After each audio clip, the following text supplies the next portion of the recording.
मदद की गुहार लगा रही थी सबा, लेकिन ऐसे में जो चेहरा उसके सामने आया, उसे देखकर उसके मुंह से चीख क्यों निकल गई? तो क्या यह शख्स भी उसे मारना चाहता था? और अगर हाँ, तो एक 14 साल की लड़की की जान के पीछे कोई शख्स क्यों पड़ा था? क्या रिश्ता था सबा का इस शख्स के साथ? यह जानने के लिए हमें जाना होगा कुछ महीने पीछे।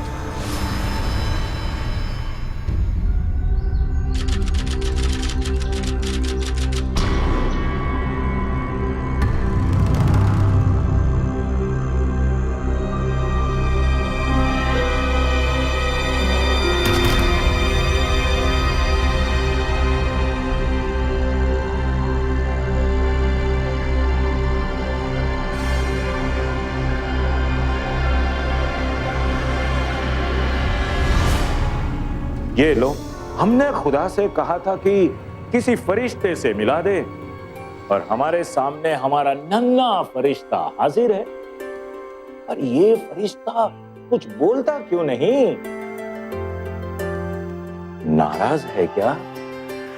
अब फरिश्ते को तो मनाना ही पड़ेगा।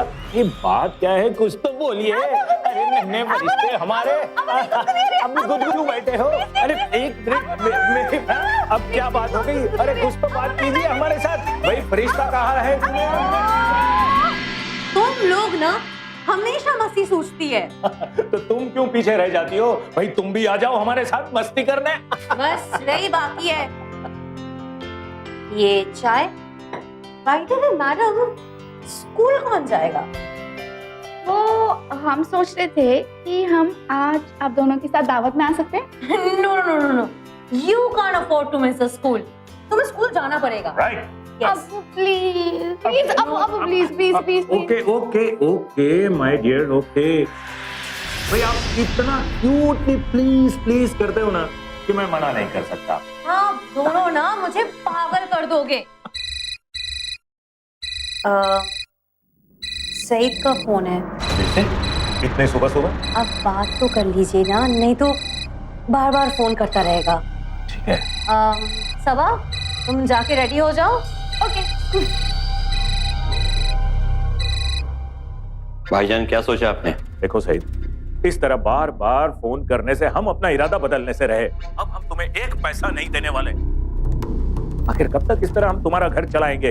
अपनी जिम्मेदारी समझो और अब यहाँ फोन ना करना। खुदा हाफिज।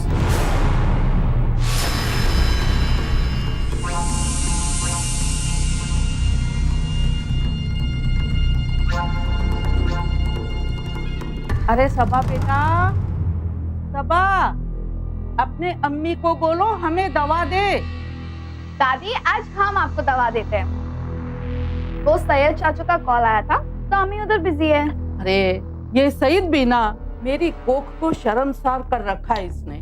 कुछ करता धरता तो है नहीं, जब देखो अपने बड़े भाई के पीछे ही लगा रहता है। दादी जान, ये सब बातें आपको छोटे बच्चों के सामने नहीं बोलनी चाहिए। शरीर कहीं की, कहाँ से छोटी है तू? अरे लड़कियां तो बहुत जल्दी समझदार हो जाती हैं। दादी मैं छोटी ही ठीक हूँ, वो बड़े होती कितनी टेंशन होती है, बाप रे बाप। अच्छा अब वो मुझे ना दावत पे लेके जा रहे हैं। अच्छा तो मैं तैयार होने जा रही हूँ। अच्छा हाँ, बाय बाय।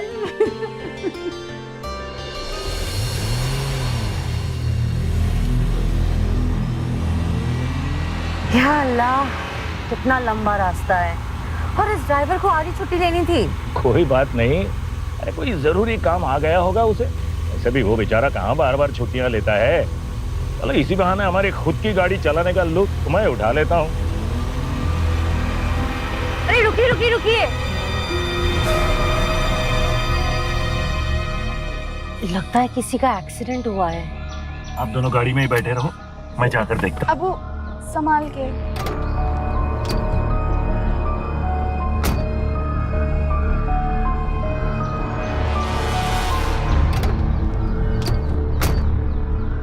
आप हाथ मत लगाना। आप एक काम कीजिए ना, पुलिस को या एम्बुलेंस को फोन कर लीजिए।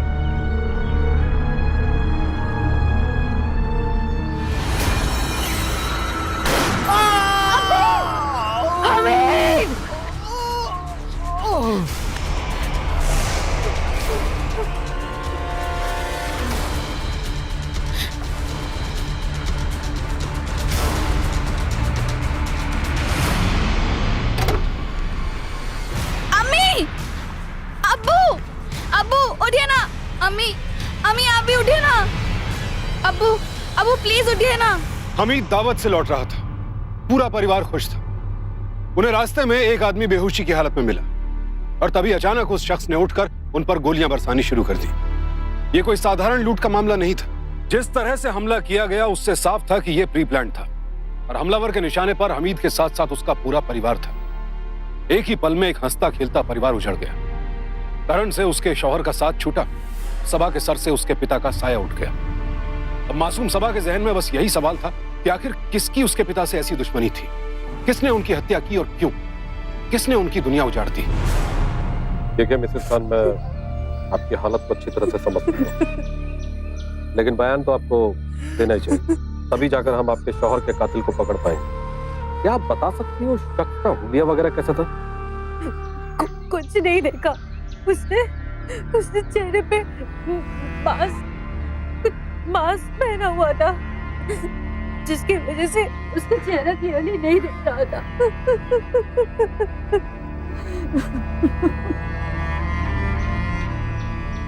बेटा, आप कुछ बता सकती हो उस हमलावर के हुलिया वगैरह कैसा था? तरस खाइए इंस्पेक्टर साहब मेरी बच्ची पर। अब्बू का खून इसकी आंखों के सामने हुआ है। रहम कीजिए मेरी बच्ची पर, रहम कीजिए। बेटा, इस मोबाइल में मैंने अपना नंबर डाल दिया। आपको जब भी कुछ भी याद आता है इस नंबर पर कॉल कर दें। उस्मान, देखो ना, लगता है किसी की बुरी नजर लग गई है हमारे हमीद को। हौसला रखें। सबा कैसे है? पुलिस उससे पूछताछ कर रही थी। इंस्पेक्टर, मैं इनका फैमिली लॉयर हूँ, उस्मान।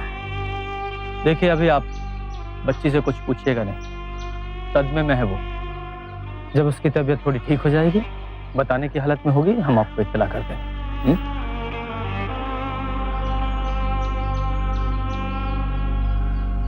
करण जी, हमीद मेरा क्लाइंट ही नहीं, जिगरी यार था मेरा। उसके कातिल को मैं छोड़ूंगा नहीं। आखिर ये कर कौन सकता है? उसने हम तीनों को मारने की कोशिश की है। आखिर कोई क्यों करेगा ऐसा? वो भी पता चल जाएगा।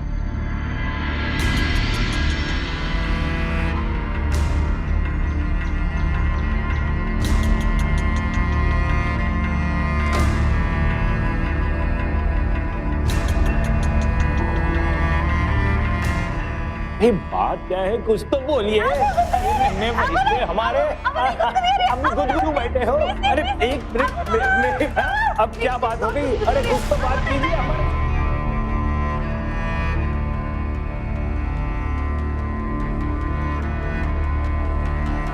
मिस्टर खान की बॉडी को पोस्टमार्टम के लिए भेज दिया गया है। बैलिस्टिक एक्सपर्ट को भी खबर दे दी गई। बॉडी परसों तक मिल जाएगी आपको। Thank you. अम्मी जान, ये कैसे हो गया? अम्मी, ये कैसे हो गया? मेरा भाई तो सहारा था, वो चला गया। अम्मी, एक ही पल में सब कुछ बदल गया। या खुदा, तेरा कहर बरसे उस कातिल पर। ये दिन तो दुश्मन को भी देखने को ना मिले। ये कहर हमारे खानदान पर ही टूटना था। अब मैं भाईजान का बिजनेस कैसे संभालूंगा? अम्मी,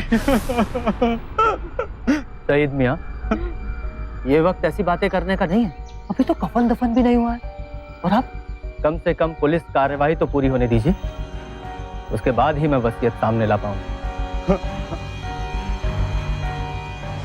अल्लाह हाफिज।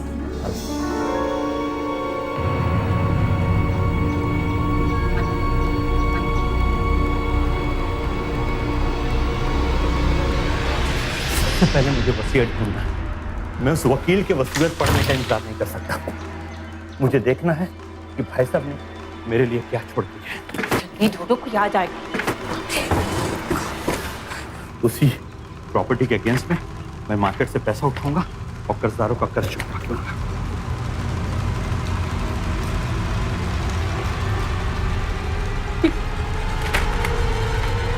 गद्दार सब कुछ अपनी बीवी और बच्ची के नाम पर करके गया। मैं नहीं मानता इस वसीयत को। मैं इसके खिलाफ कोर्ट जाऊंगा, छोड़ूंगा नहीं मैं उन लोगों को।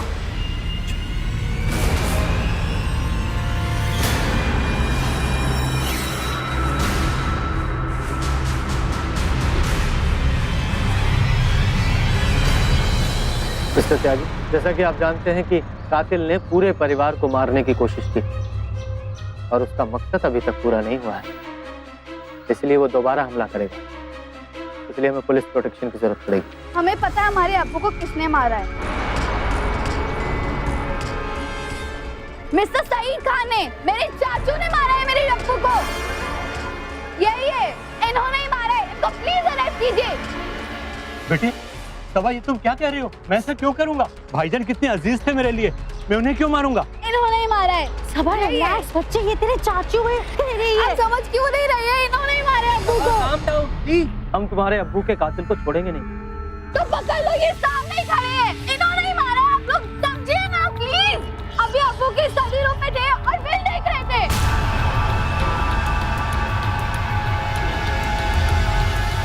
आप उनको बताते क्यों नहीं? तो हमेशा कॉल करके पैसे के लिए मांग करते हैं। सबा चुप कर। हमेशा पैसे चाहिए। क्या कर रहे चल हो? मेरे साथ, तू क्या कह रही है? वो चाचू है तेरे, वो भले तेरे अब्बू को क्यों मारी? इसको हमेशा पैसे चाहिए थे। चल मेरे साथ, अंदर चल, तुम मेरे साथ। समझ रहे हो? देखिए इंस्पेक्टर साहब, मैंने ऐसा कुछ नहीं किया है। हाँ, मैं अपने भाई की वसीयत जरूर पढ़ना चाहता था, लेकिन इसका मतलब ये नहीं कि मैंने अपने भाई का खून किया। वो मुझे बहुत प्यार करते थे, मैं भी उन्हें बहुत प्यार करता था। देखो सही, सबा ने तुम पर इल्जाम लगाया है और इसके अलावा तुमने अपने भाई की चुपके से वसीयत पढ़ने की कोशिश की है। शक तो बनता है। अगर तुमने कुछ नहीं किया है तो पुलिस के साथ कोऑपरेट करो। अगर तुम बेगुनाह हो तो मैं तुम्हें कुछ नहीं होने दूंगा, लेकिन अगर तुमने गुनाह किया है तो तुम्हें कोई नहीं बचा सकता, समझे?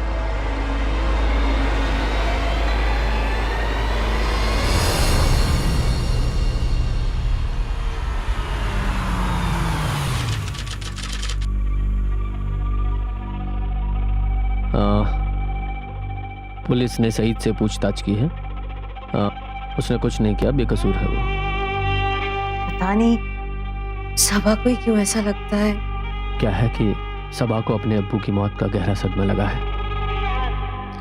कुछ टाइम लगेगा, ठीक हो जाएगी। पता नहीं क्या होगा। तुम क्यों रो रही हो? तुम ही ऐसा करोगी तो सबा को कौन संभालेगा? खुदा पर यकीन रखो बेटा, वो बड़ा कारसाज है। हाँ, ऐसा करते हैं, इसे सोने देते हैं, हम लोग बाहर चलते हैं। हाँ?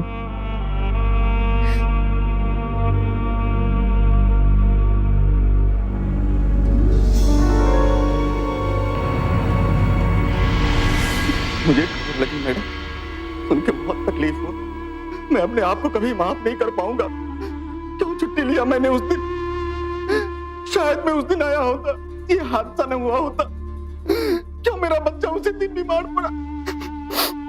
Relax Mohammed, it's all right, कोई बात नहीं। हाँ मोहम्मद, अपने आप को मत कोसो, तुम्हारी कोई गलती नहीं है।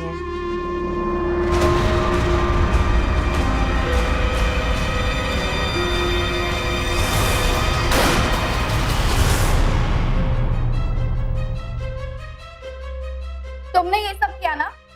तुमने मेरे अब्बू को मारा ना?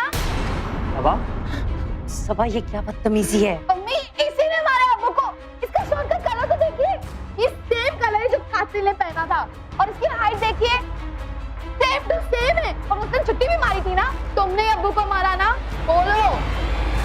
सबा इधर आओ, क्या बोले जा रही हो? सबा बेबी, मैं आपके अब्बू के साथ 20 सालों से काम कर रहा हूँ। मैं भला ऐसा क्यों करूंगा?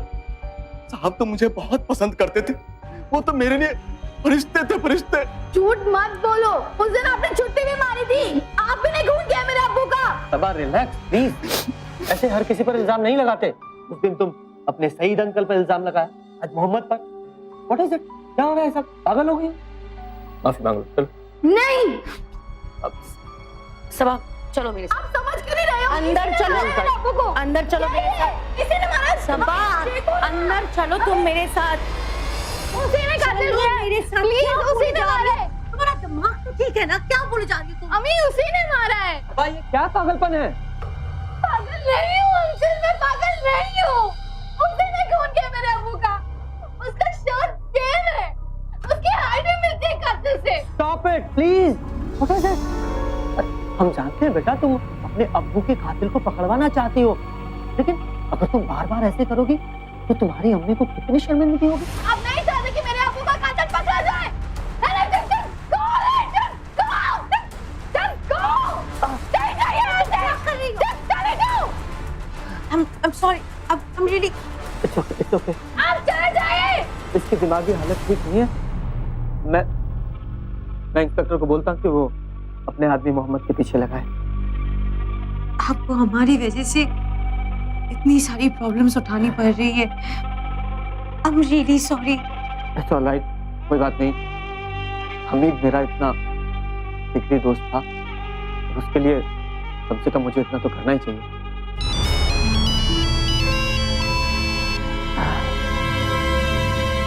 हेलो। हाँ, मैं इंस्पेक्टर त्यागी बोल रहा हूँ। बैलिस्टिक रिपोर्ट आ गई है, लेकिन उससे कुछ हाथ नहीं लगा है। 9mm पिस्टल से पॉइंट ब्लैंक फायर हुआ था। गोली सीधा दिल को छेदते हुए बाहर निकल गई। आप डेड बॉडी को ले जा सकते हैं। ठीक है। किसी का फोन था, बोल रहा है कि हम बॉडी क्लेम कर लें।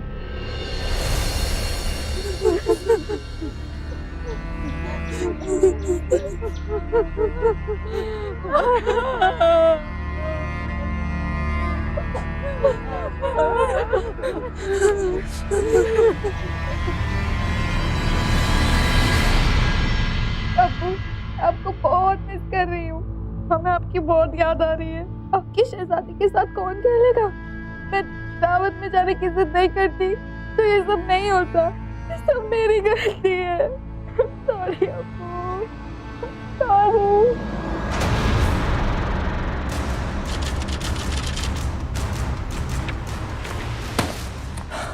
ये सईद ने हमीद की विल पर स्टे ले लिया है। अब फैसला कोर्ट के हाथ में है और तब तक किसी भी प्रॉपर्टी और पैसे को कोई हाथ नहीं लगा सकता। तब तक घर का खर्च कैसे चलेगा? अम्मी की दवाई, सबा की स्कूल की फीस और ऊपर से घर के इतने खर्च कैसे मैनेज हो पाएगा? और शायद इस मकान का टैक्स भी बाकी है। अगर आप बुरा ना माने, मतलब मैं कुछ पैसे दे सकता हूँ? नहीं, उधार, प्लीज। नहीं, आपने पहले ही बहुत कुछ किया है हमारे लिए। और नहीं, कोर्ट के फैसले में और कितना टाइम लगेगा? देखिए, मैं लॉयर हूँ और मुझसे ज्यादा अच्छी तरह कौन जान सकता है कि कोर्ट में कितना टाइम लगता है। ऐसे मामलों में तो कभी कभी सालों लग जाते हैं। Just a moment.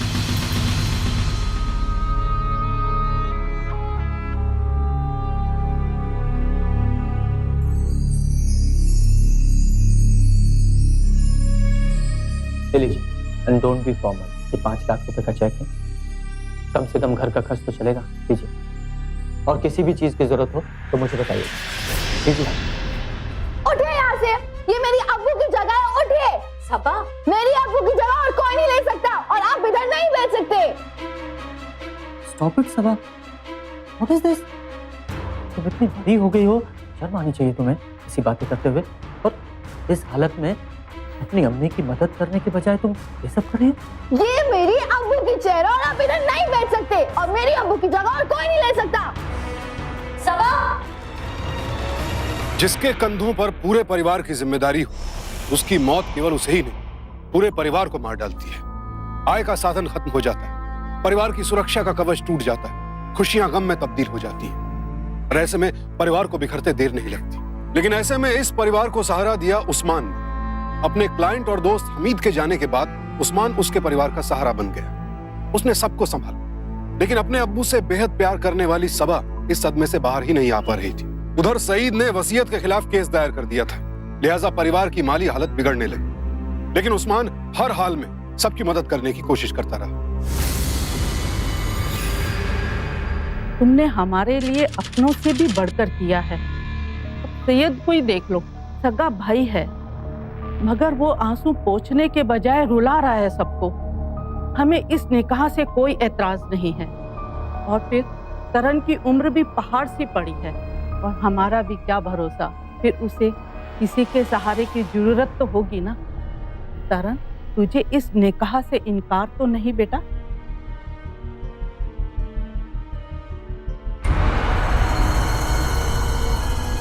शुक्रिया अम्मीजान। अम्मीजान, मैं सोच रहा हूँ कि निकाह के बाद यहीं शिफ्ट हो जाऊँ, वरना तरण के यहाँ से जाने के बाद आपको सबा को तकलीफ होगी। दादी को लगता था कि तरण और उस्मान का निकाह कर देना ही सबा और तरण के भविष्य के लिए ठीक रहेगा, लेकिन सबा अपने मरहूम अब्बू से इतना प्यार करती थी कि वो उनकी जगह किसी और को दे ही नहीं सकती थी। सबा समझ नहीं पा रही थी कि आखिर तरण को दूसरी शादी की जरूरत क्या है। वो खुलकर तो विरोध नहीं कर पा रही थी, लेकिन उसके हाव भाव में विरोध का स्वर था। बहरहाल तरण और उस्मान का निकाह हो गया, लेकिन अब आगे जो होने वाला था उसका अंदेशा किसी को भी नहीं था।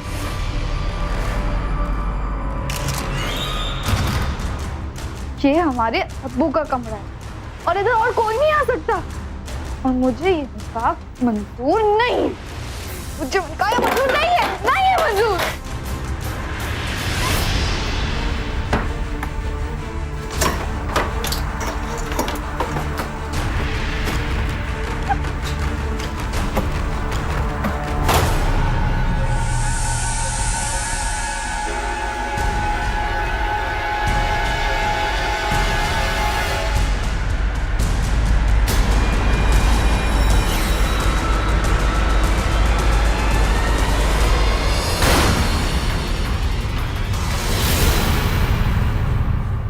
इसका मतलब उस्मान अंकल ने अबू का कत्ल किया।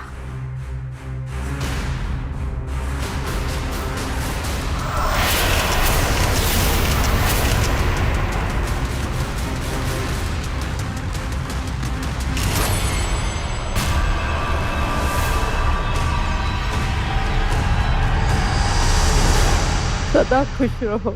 अल्लाह ताला तुम दोनों को सही सलामत रखे, बुरी नजर से बचाए।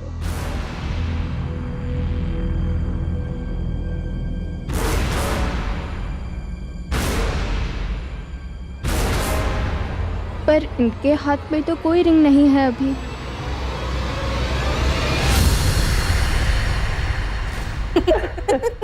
बेगम, हाँ, बेगम साहिबा के लिए थैंक यू। आइए।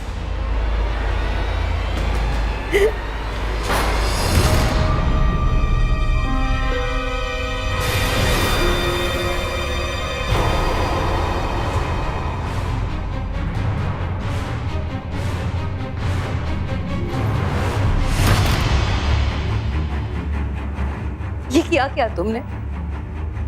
तुम समझती नहीं हो ना? हो क्या गया है तुम्हें? तुम्हें उस्मान साहब पसंद नहीं है, तुम उन्हें अपना अब्बू नहीं मानना चाहती हो। मैं तुम्हें कैसे यकीन दिलाऊं? वो बहुत ही नेक इंसान है। इतने दिनों बाद हमें खुशियां नसीब हुई है। बेटा, तुम क्यों अपनी नादानियों से सबको तकलीफ देना चाहती हो? क्यों? तुम्हारे अब्बू के जाने के बाद तुम्हें पता है ना, हम कितने अकेले पड़ चुके थे। हमने जीना छोड़ दिया था। अगर उस्मान साहब नहीं होते तो हमें कौन संभालता?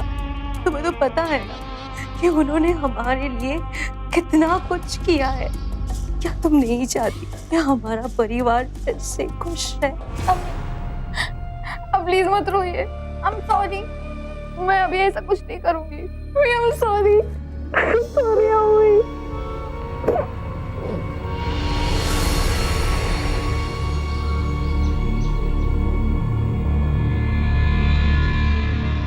सबा, तुम कुछ खा नहीं रहे हो? अनन, सबा को कुछ दो ना। हमें नहीं चाहिए। अरे ले लो थोड़ा सा।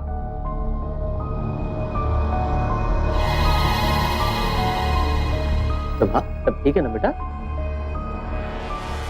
हाँ, सब ठीक है, और अगर नहीं भी है तो हो जाएगा।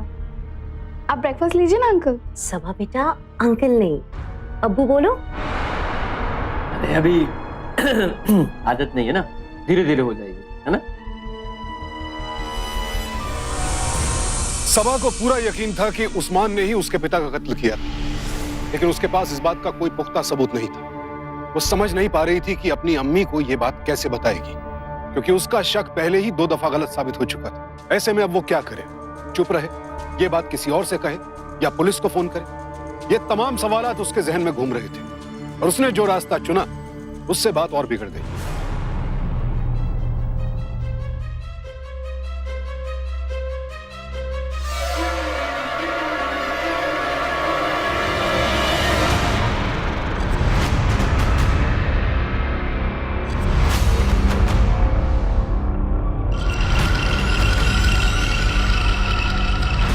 ये फोटो सबा के पास कहां से है?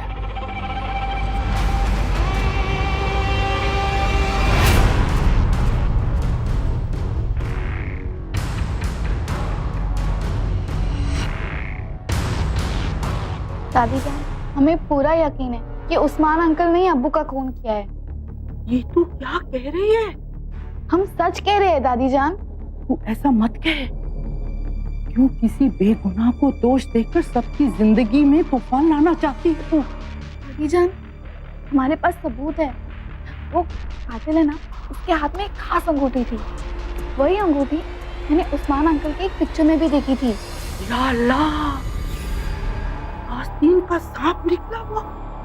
इस सच को सबके सामने लाना ही होगा और मैं ये बात पुलिस को बता दूंगी। ठीक है, जरा भी चिंता मत कर। बेटा स्कूल का टाइम हो गया, तुम यहाँ क्या कर रही हो? हाँ, मैं जा ही रही थी। दादी, आप अपना ख्याल रखिए। हाँ, तू स्कूल जा बेटा। हाँ, जाओ जाओ।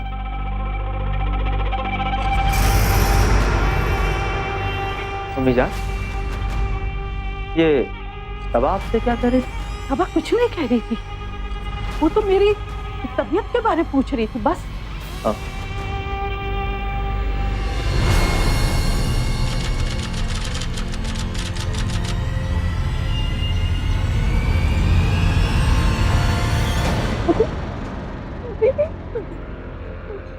चुप हो जाओ तारा। देखो, हम कर भी क्या सकते हैं, उम्र भी हो चुकी थी और ऊपर से हमीद का सदमा सहन नहीं हुआ उन्हें।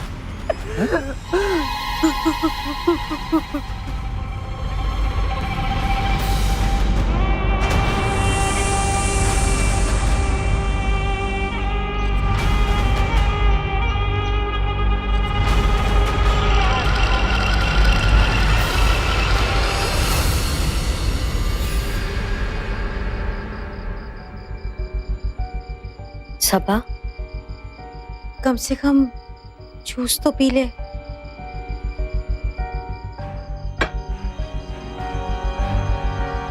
बेटा, दादी बीमार थी, उनकी उम्र भी हो चुकी थी।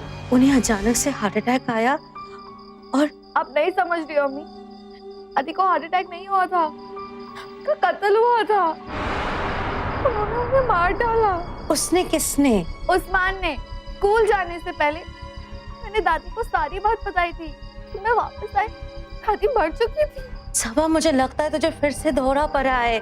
भला उस्मान दादी को और तेरे अब्बा को क्यों मारेंगे? अम्मी एक मिनट, अम्मी इधर ही नहीं फोटो। क्या कर रही? क्या हो गया है तुझे? तुम कुछ भी कहानियां बना रही हो। बेटा, अगर उन्हें तुम्हारे अब्बू को मारना होता तो वो हम दोनों पे हमला क्यों करते? और अगर हम दोनों को ही मारना होता तो हमसे निकाह क्यों करते? तुम्हें क्यों पालते? ये सब शक तुझे तबाह कर देंगे। अम्मी, मैं कुछ नहीं जानती, मुझे पता है कि उन्होंने ही खून किया है। अब शांत रहोगे? नहीं तो मुझे कल आपको किसी साइकियाट्रिस्ट के पास लेके जाना होगा। क्या हम पुलिस स्टेशन जाकर ये बता सकते हैं प्लीज? आपको नहीं जाना कि सच क्या है? अब्बू को किसने मारा है, हती को किसने मारा है? प्लीज। हाँ बेटा, हम जाएंगे, ठीक है? आप रेस्ट करो, आप बैठो यहाँ पे, अभी तुम रिलैक्स करो, ठीक है? हम इस बारे में कल बात करेंगे, ओके?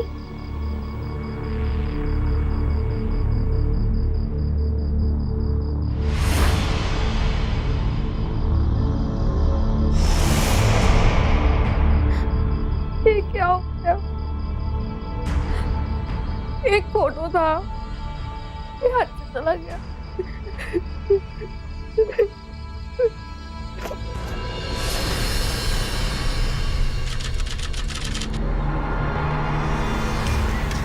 अब्बू और दादी को उस्मान अंकल ने मारा है। इसके लिए मुझे पक्का सबूत ढूंढना होगा।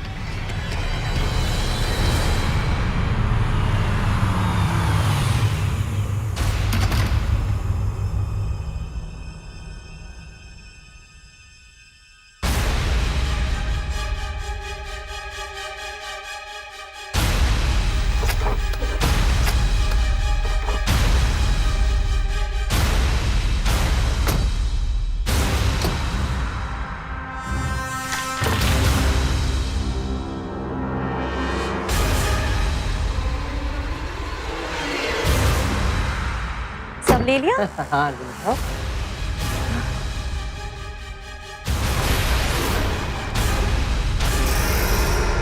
आज तो मजा आ गया।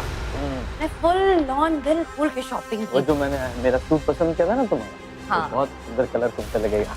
अब मैं अब्बू को ये सबूत दिखाऊंगी।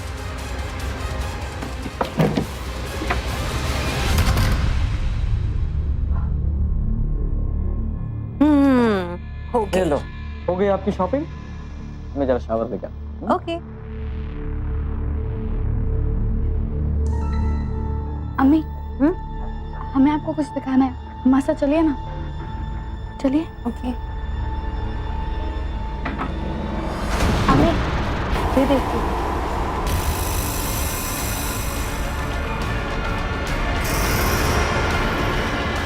तुम बाहर वेट करो, मैं कार की चाबी लेके आती हूँ। हम लोग पुलिस स्टेशन जाएंगे।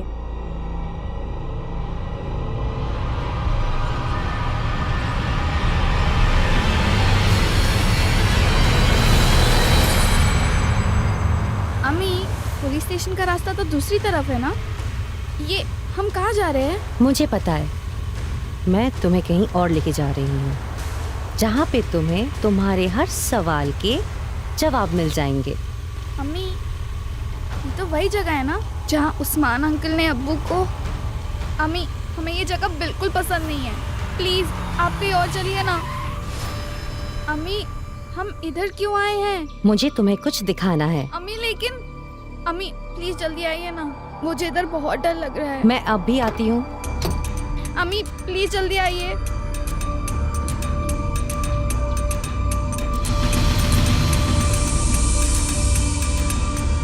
बचाओ! अम्मी!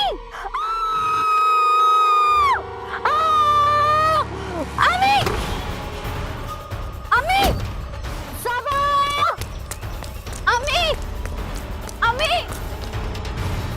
अम्मी! अम्मी!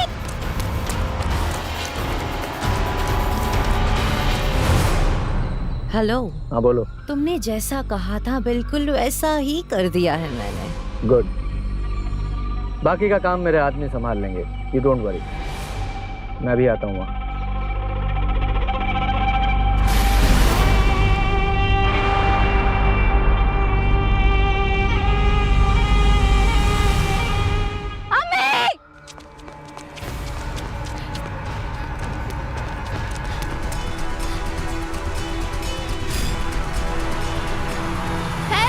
प्लीज रोको।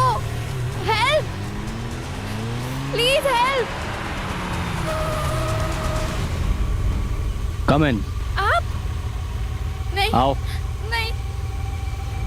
अब इसके खून से भी दोबारा मुझे अपने हाथ रंगने पड़ेंगे।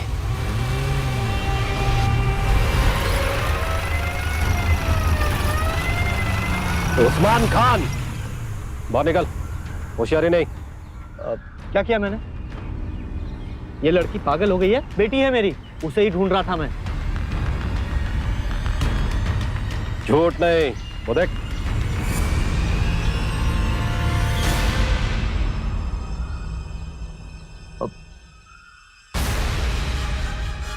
अम्मी,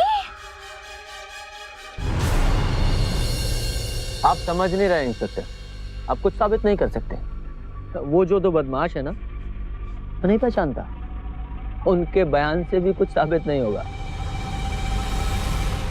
और ये लड़की 2 बार 2 अलग अलग लोगों पर इल्जाम लगा चुकी है। पागल है ये। आप अपना वक्त खराब कर रहे हैं। वक्त तुम्हारा खराब आ गया उस्मान खान। सबा मुझे फोन पर सब कुछ बता चुकी है। वो तो डरी हुई थी कि उसकी अम्मी उसकी बातों पर भरोसा क्यों नहीं कर रही है। इंस्पेक्टर अंकल, मैं सबा बोल रही हूँ। हाँ बोलो बेटा। अंकल, उस्मान अंकल ने मेरे अब्बू को मारा है। मैंने उस्मान अंकल के फोटोग्राफ्स में वो रिंग देखी है जो कातिल ने पहनी थी। तुमने इसके बारे में किसी को कुछ बताया तो नहीं? हाँ, मैंने अम्मी को बताया था, लेकिन वो मुझ पे विश्वास नहीं कर रही। मुझे बहुत डर लग रहा है। उन्होंने मेरी दादी को भी मारा, और अगर वो मेरी अम्मी को कुछ कर दे तो? तुम डरो मत बेटा, मैं जल्दी कुछ करता हूँ। उसके बाद पुलिस ने तुम पर निगरानी रखनी शुरू कर दी, और जिस दिन तुम घर से निकले हमारे आदमी ने तुम्हारे कमरे की तलाशी ली, जहां हमें वो रिंग और गन मिली जो बैलिस्टिक रिपोर्ट से मैच खा रही है।